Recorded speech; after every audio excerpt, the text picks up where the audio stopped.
Лучший голос России приветствуем мы! Шлем поздравления от всей души! На границу Зеленодольска люди приезжали целыми автобусами. Кто-то привез с собой шары, кто-то плакаты и, собравшись, репетировали кричалки. Судя по выражению лица Дины, сюрприз получился. Лучший голос страны!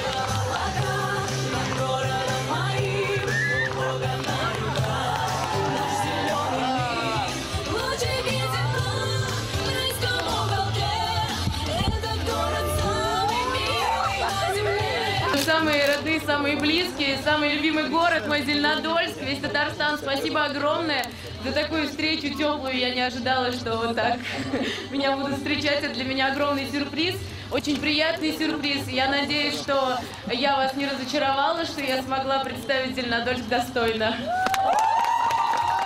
Державшие поначалу дистанцию, друзья и поклонники утопили Дину в цветах и подарках. Мама, терпеливо ожидавшая в стороне дочь, выглядит уставшей, но очень счастливой.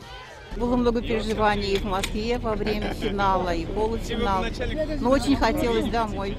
Так что мы очень рады, что мы приехали домой, что такая невероятная встреча для Дины подготовлена. Большое всем спасибо.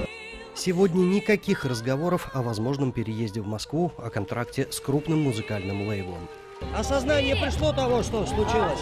Нет, я только чувствую, что меня здесь так ждали, так приятно. Спасибо большое. Я очень надеюсь, что скоро я все-таки, наверное, пойму уже в конце концов, что же произошло. Но пока я просто в шоке. Спасибо. Спасибо большое всем. Позади полгода подготовки и фееричный финал. Сегодня никаких официальных встреч и приемов, а впереди Новый год. Дмитрий Аверкиев, Максим Золотухин, телеканал «Эфир».